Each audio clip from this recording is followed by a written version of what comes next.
Di tanah Nusantara, pada zaman penjajahan Belanda, hiduplah seorang lelaki sakti bernama Ahmad.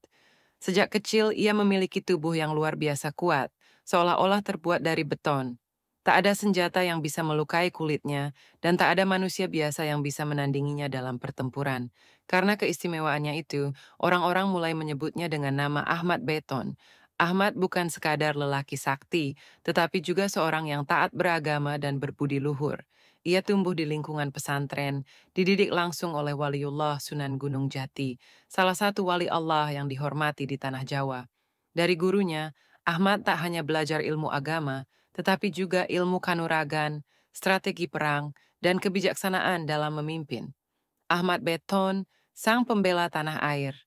Ketika penjajah Belanda semakin menindas rakyat Nusantara, Ahmad tidak tinggal diam. Ia mengangkat senjata dan menjadi pelindung bagi rakyat kecil. Setiap kali Belanda mencoba merebut tanah rakyat, Ahmad bersama para pejuang pribumi selalu berada di garis depan untuk melawan mereka. Ketangguhan Ahmad menjadi legenda. Berkali-kali pasukan Belanda mencoba menangkapnya, tetapi tak satu pun yang berhasil. Pedang dan peluru tak mampu menembus kulitnya, bahkan meriam sekalipun hanya membuatnya mundur sejenak sebelum ia kembali berdiri tegak. Para prajurit Belanda ketakutan setiap kali mendengar namanya. Kisah keberaniannya menyebar ke seluruh pelosok negeri. Rakyat memujanya sebagai pahlawan, sementara Belanda semakin khawatir. Mereka sadar bahwa selama Ahmad Beton masih hidup, penjajahan mereka di tanah ini tak akan pernah berjalan mulus. Sayembara keji dari Belanda merasa putus asa menghadapi Ahmad Beton. Para petinggi Belanda mengadakan sayembara besar. Mereka mengumumkan bahwa siapapun yang bisa menghabisi Ahmad Beton akan mendapatkan 3 peti koin emas sebagai imbalan. Sayembara ini disebarkan ke seluruh penjuru, dari desa-desa terpencil hingga kota-kota besar. Para pendekar, pengkhianat, bahkan orang-orang serakah mulai mencoba peruntungan mereka. Namun, meskipun banyak yang mencoba, tak satu pun yang berhasil melukai Ahmad Beton, apalagi membunuhnya. Semakin hari, sayembara itu semakin menarik perhatian banyak pihak, termasuk seseorang yang paling dekat dengan Ahmad sendiri, istri tercintanya. Istri Ahmad Beton dan godaan kekayaan istri Ahmad Beton adalah seorang wanita yang cantik, cerdas, tetapi memiliki hati yang rapuh terhadap godaan duniawi. Awalnya, ia bangga memiliki suami sehebat Ahmad. Ia tahu bahwa Ahmad adalah pahlawan rakyat, seseorang yang dihormati dan dicintai banyak orang. Namun seiring waktu, kehidupan sebagai istri seorang pejuang menjadi semakin sulit baginya. Setiap hari, Ahmad lebih sering berada di medan perang daripada di rumah. Ia jarang pulang, dan jika pulang pun, pikirannya selalu dipenuhi oleh strategi perlawanan terhadap Belanda. Sang istri merasa diabaikan, kesepian, dan mulai bertanya-tanya apakah hidup seperti ini yang benar-benar ia inginkan. Ketika kabar tentang sayembara 3 peti koin emas sampai ke telinganya, hatinya mulai goyah. Kekayaan sebesar itu bisa mengubah hidupnya selamanya. Ia bisa hidup mewah, tak perlu lagi menunggu kepulangan suaminya yang selalu dalam bahaya, dan bisa menikmati kehidupan tanpa rasa takut dan kekurangan. Awalnya, ia mencoba mengabaikan pikiran itu. Bagaimanapun Ahmad adalah suaminya, seseorang yang telah berbagi kehidupan dengannya. Namun, semakin hari, godaan itu semakin kuat. Hingga akhirnya, ia memutuskan untuk menemui pihak Belanda. Pengkhianatan yang dimulai dengan sebuah kalimat. Ketika sang istri menemui komandan Belanda di markas mereka, para prajurit kolonial tertawa mengejek. Bagaimana mungkin seorang wanita bisa mengalahkan Ahmad Beton, kata salah satu perwira Belanda. Namun wanita itu tetap berdiri tegak. Dengan suara tenang tetapi penuh keyakinan, ia menjawab, "Aku ini istri Ahmad Beton." Ruangan itu langsung hening. Kata-kata itu mengguncang hati para prajurit Belanda. Jika ada satu orang yang mengetahui kelemahan Ahmad Beton, maka orang itu adalah istrinya sendiri. Sang komandan menatapnya dengan penuh minat. Lalu apa yang membuat kami yakin bahwa kau bisa melakukannya? Wanita itu tersenyum tipis. Berikan aku waktu. Aku akan mencari tahu rahasia kesaktiannya. Dengan perjanjian yang sudah dibuat, pengkhianatan pun dimulai. Istri Ahmad Beton mulai mencari kelemahannya. Setiap malam istri Ahmad mulai menanyakan banyak hal kepada Ahmad. Suamiku, aku sering mendengar cerita tentang kesaktianmu. Apakah benar tubuhmu tak bisa dilukai oleh senjata apapun? Ahmad tersenyum dan mengusap kepala istrinya. Kenapa tiba-tiba kau ingin tahu? Aku hanya penasaran, jawab istrinya sambil berpura-pura manja. Setiap hari aku mendengar kisahmu dari rakyat, tetapi aku ingin mendengarnya langsung darimu. Ahmad tertawa kecil tetapi tidak langsung menjawab. Baginya, tidak ada gunanya membicarakan kesaktiannya sendiri. Ia tak pernah merasa hebat, hanya sekadar seorang pejuang yang menjalankan tugasnya. Namun istrinya tak menyerah. Malam demi malam, ia terus merayu dan mencari celah untuk membuat Ahmad bercerita. Hingga akhirnya pada suatu malam, ketika mereka sedang berdua dalam kehangatan rumah mereka, Ahmad mengalah. Ia menatap dalam-dalam mata istrinya dan berkata, "Baiklah, jika kau benar-benar ingin tahu, aku akan memberitahumu. Kesaktianku berasal dari Allah. Aku hanya bisa mati jika Dia menghendaki. Namun ada satu hal yang bisa membuatku lemah." Sang istri menatap suaminya dengan penuh perhatian. "Apa itu, suamiku?" Ahmad menghela napas, seolah-olah ia sendiri ragu untuk mengatakannya. Namun karena cintanya kepada sang istri, ia akhirnya berbicara, "Kesaktianku akan melemah jika aku tertusuk oleh orang yang aku cintai." Seketika, mata istrinya berbinar. Ia akhirnya menemukan jawabannya. Namun, ia menyembunyikan kegembiraan itu dengan senyuman penuh kasih. "Terima kasih telah mempercayaiku, suamiku," katanya sambil memeluk Ahmad erat. Di dalam hatinya rencana busuk mulai tersusun, rencana pengkhianatan yang semakin matang. Setelah mengetahui kelemahan Ahmad Beton, istrinya mulai menyusun strategi untuk menghabisi suaminya sendiri. Ia sadar bahwa tugas ini tidak akan mudah. Ahmad bukan hanya kuat secara fisik, tetapi juga memiliki naluri tajam. Jika ia menunjukkan tanda-tanda mencurigakan, Ahmad pasti akan menyadarinya. Oleh karena itu, ia berpura-pura tetap menjadi istri yang setia. Setiap hari, ia melayani Ahmad dengan penuh perhatian. Ia memasakkan makanan kesukaannya, merawat tubuhnya setelah bertarung, bahkan mulai lebih sering mengajaknya berbincang di malam hari. Ahmad yang selama ini selalu sibuk dengan perjuangan melawan Belanda, merasa tersentuh dengan perubahan sikap istrinya. Ia mengira istrinya hanya merindukannya. Dalam hati, Ahmad bersyukur memiliki istri yang begitu perhatian, meski ia jarang berada di rumah. Namun, di balik kelembutan itu, sang istri semakin mendekati tujuannya. Ia mulai menyusun rencana untuk membunuh Ahmad dengan cara yang tidak mencurigakan. Ia tahu bahwa satu-satunya cara untuk melemahkan Ahmad adalah menusuknya dengan tangannya sendiri. Maka, ia memutuskan untuk menunggu waktu yang tepat. Malam yang penuh dusta. Suatu malam setelah Ahmad kembali dari medan pertempuran, istrinya menyambutnya dengan penuh kasih sayang. Ia menyiapkan makanan hangat, merawat luka-luka kecil di tubuh Ahmad, dan kemudian mengajaknya berbincang panjang di bawah cahaya lampu minyak. "Suamiku," katanya dengan suara lembut, "aku sering mendengar kisah kepahlawananmu. Aku tahu kau kuat dan tak terkalahkan. Namun aku ingin bertanya satu hal lagi." Ahmad tersenyum, menikmati malam yang damai bersama istrinya. "Apa itu, istriku?" "Kau bilang hanya bisa mati jika tubuhmu terpisah menjadi 3 bagian, bukan?" Ahmad terdiam sejenak, matanya menatap lekat wajah istrinya. "Kenapa kau bertanya tentang itu?" Istrinya tertawa kecil, berpura-pura menggoda. "Aku hanya ingin tahu, suamiku. Aku ingin memahami suamiku lebih dalam, itu saja." Ahmad menghela napas panjang. "Ya benar, jika tubuhku terpisah menjadi 3 bagian, maka aku akan mati. Itu adalah satu-satunya cara untuk mengalahkanku." Sang istri tersenyum manis, lalu menyandarkan kepalanya ke bahu Ahmad. "Terima kasih telah berbagi denganku," bisiknya. Di dalam hatinya ia tahu bahwa waktunya sudah semakin dekat. Mengatur strategi bersama Belanda. Keesokan harinya saat Ahmad pergi untuk menemui para pejuang, istrinya diam-diam menyelinap keluar dari rumah dan pergi ke markas Belanda. Di sana para perwira Belanda sudah menunggunya. Mereka masih ragu apakah wanita ini benar-benar bisa membunuh seorang legenda seperti Ahmad Beton. Namun, ketika ia menjelaskan rencananya, mereka mulai percaya. "Aku tahu rahasianya. Aku tahu bagaimana cara membunuhnya," katanya dengan penuh keyakinan. Sang komandan Belanda, seorang pria bertubuh besar dengan wajah penuh bekas luka, menyipitkan mata. "Dan bagaimana kau akan melakukannya?" "Aku akan menusuknya sendiri, dan setelah ia melemah, kalian bisa datang untuk memenggal tubuhnya menjadi 3 bagian." Para perwira saling berpandangan. Rencana itu terdengar masuk akal, tetapi mereka masih khawatir. "Apa kau yakin bisa menusuknya? Bukankah ia pria yang kuat?" Wanita itu tersenyum tipis. "Kesaktiannya akan hilang jika ia ditusuk oleh seseorang yang dicintainya. Aku adalah istrinya. Aku adalah orang yang ia percaya sepenuhnya." Para perwira Belanda tertawa puas. Mereka merasa telah menemukan cara sempurna untuk menghabisi Ahmad Beton tanpa harus bertarung langsung dengannya. Baiklah, kata sang komandan, kami akan menunggu di sekitar rumahmu.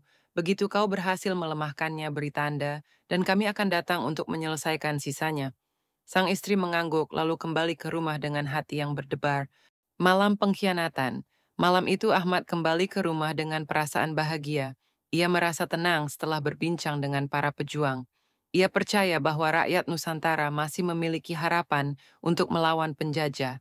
Saat ia masuk ke dalam rumah, istrinya menyambutnya dengan senyum manis. Suamiku, katanya lembut, malam ini aku ingin menghabiskan waktu bersamamu lebih lama. Ahmad tersenyum dan mengangguk. Ia merasa beruntung memiliki istri yang begitu perhatian. Mereka pun duduk bersama, berbincang tentang banyak hal, sampai akhirnya istrinya mulai mengajak Ahmad untuk lebih dekat. Saat Ahmad lengah, sang istri mengambil belati yang telah ia sembunyikan di balik pakaiannya. Dengan tangan gemetar, ia menggenggam gagang belati itu erat-erat. Ia tahu bahwa ini adalah satu-satunya kesempatan.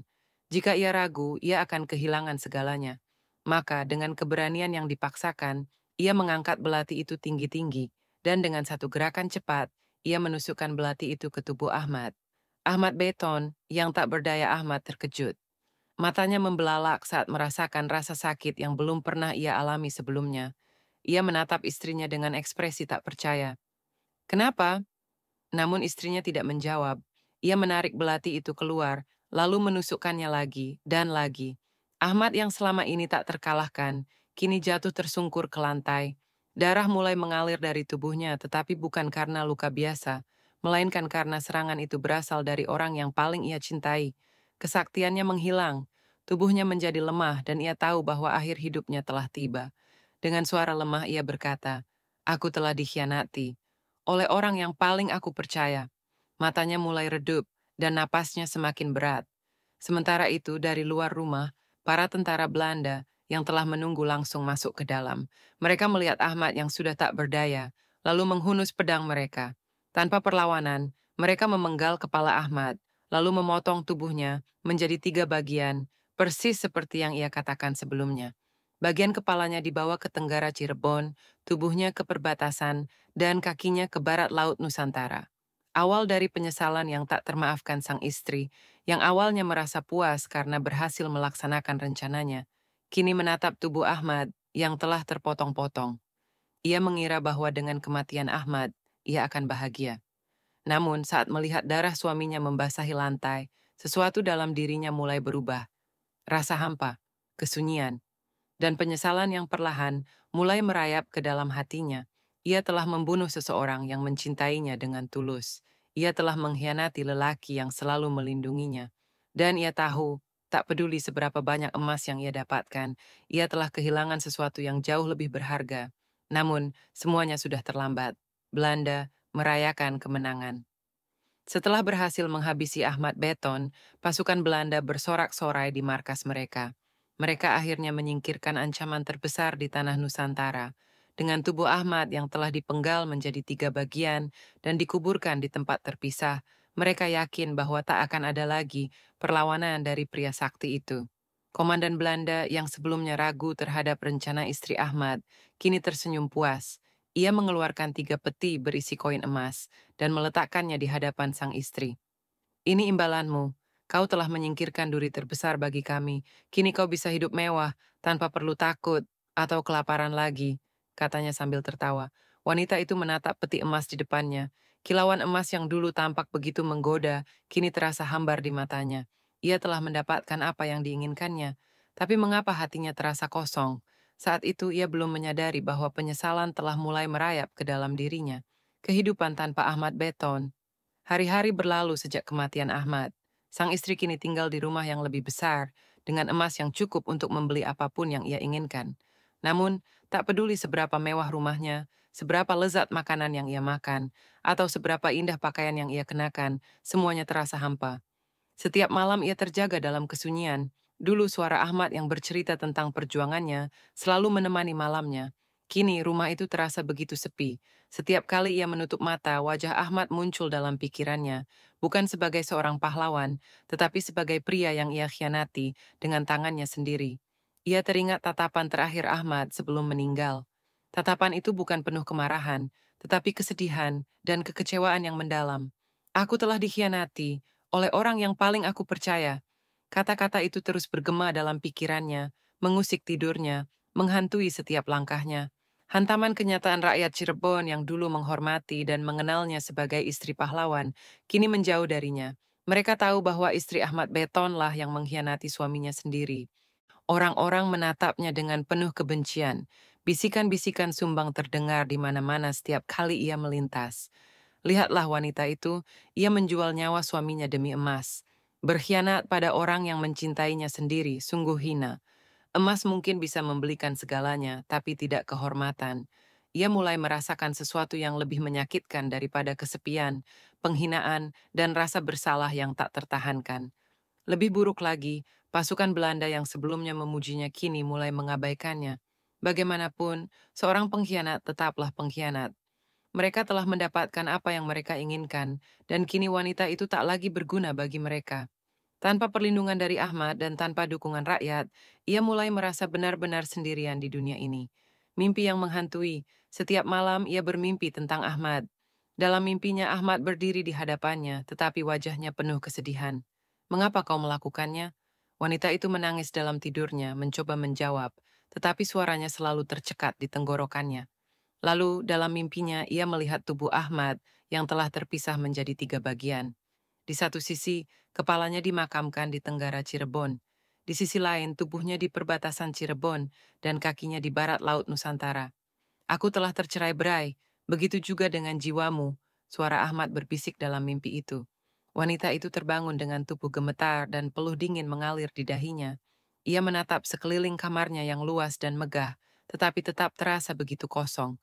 Ia mulai menyadari bahwa tidak ada harta yang bisa menghapus dosa pengkhianatannya.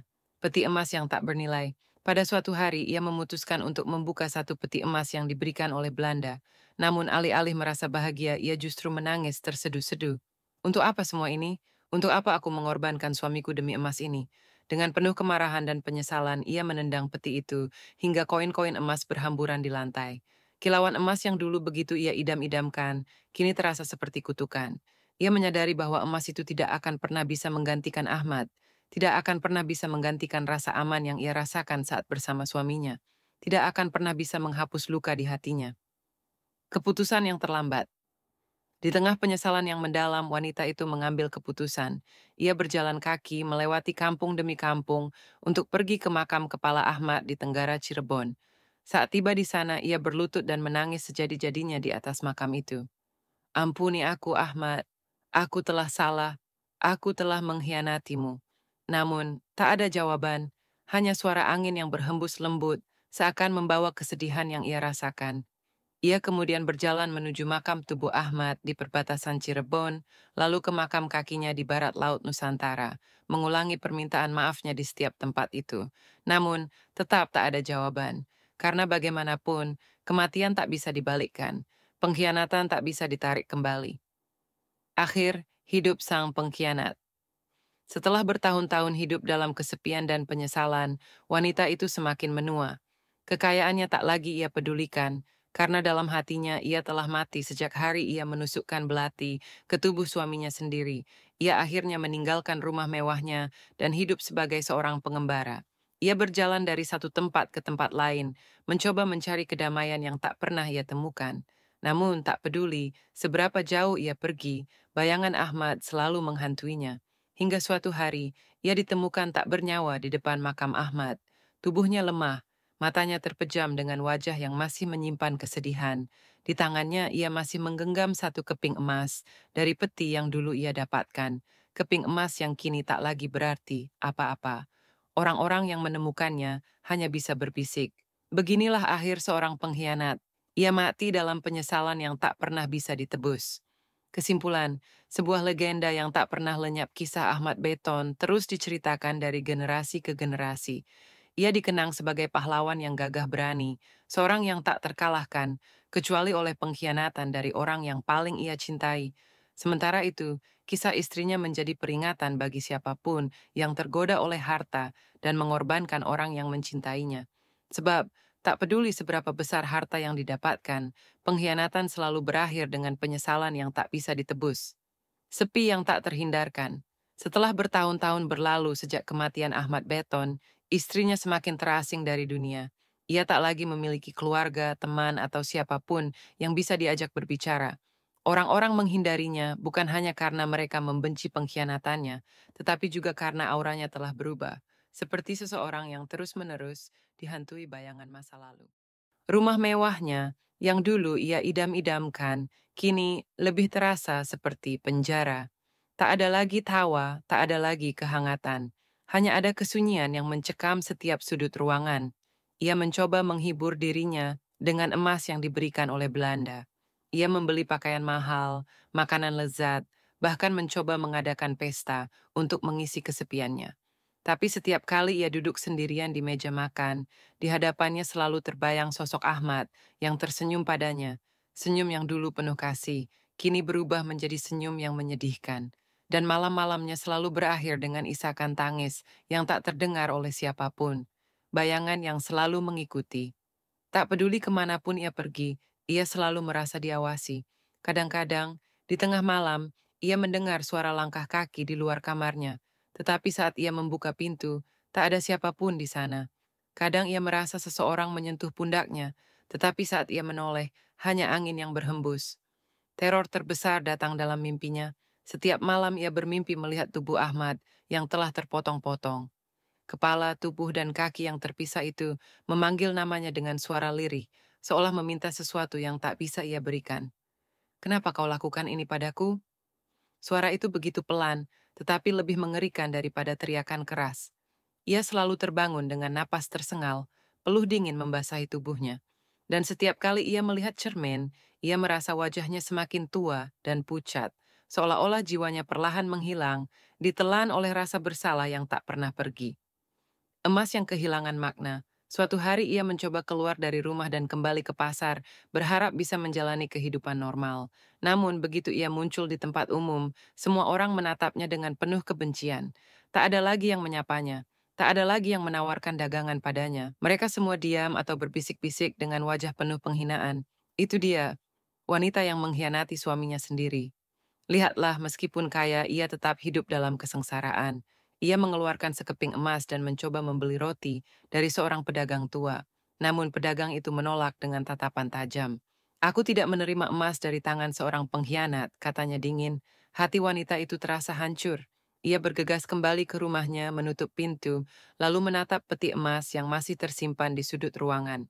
Dulu, emas itu terasa seperti harta yang tak ternilai. Kini, emas itu hanya mengingatkannya pada dosa terbesar dalam hidupnya. Dengan kemarahan yang berasal dari rasa benci pada dirinya sendiri, ia membalik peti emas itu hingga koin-koin berjatuhan dan berserakan di lantai. Namun, meskipun ia menghancurkan emasnya, ia tahu bahwa ia tak akan pernah bisa menghancurkan penyesalannya.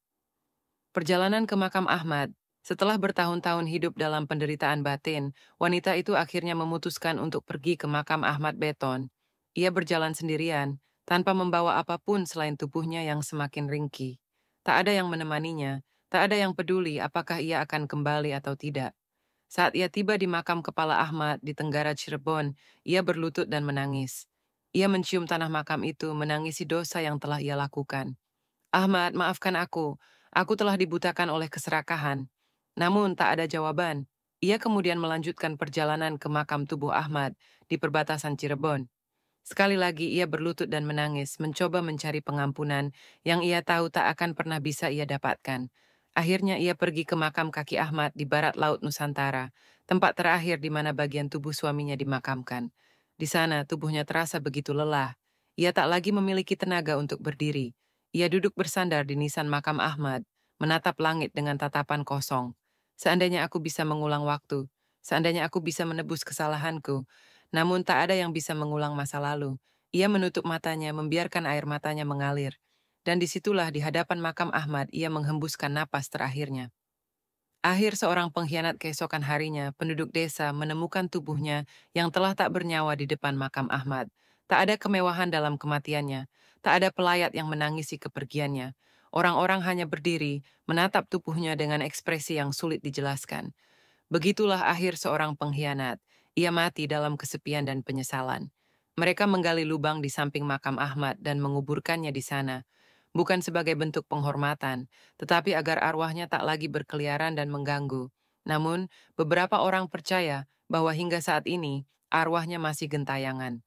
Mereka mengatakan bahwa pada malam-malam tertentu, suara tangisan bisa terdengar di sekitar makam Ahmad Beton, seolah-olah bahkan setelah kematiannya, penyesalannya masih belum berakhir. Pelajaran dari legenda Ahmad Beton. Kisah Ahmad Beton dan pengkhianatan istrinya terus diceritakan turun-temurun. Ahmad dikenang sebagai pahlawan sejati, seorang yang tak terkalahkan di medan perang, tetapi akhirnya tumbang karena pengkhianatan dari orang yang paling ia cintai. Sedangkan istrinya menjadi peringatan bagi mereka yang dibutakan oleh keserakahan, bahwa harta dan kekuasaan tidak akan pernah bisa menggantikan ketulusan dan cinta sejati. Harta bisa didapatkan kembali, tapi kepercayaan yang telah dikhianati tak akan pernah bisa dipulihkan. Dan hingga kini legenda itu masih hidup, mengingatkan kita semua bahwa tak ada yang lebih menyakitkan daripada pengkhianatan, dan tak ada yang lebih abadi daripada penyesalan. Tamat.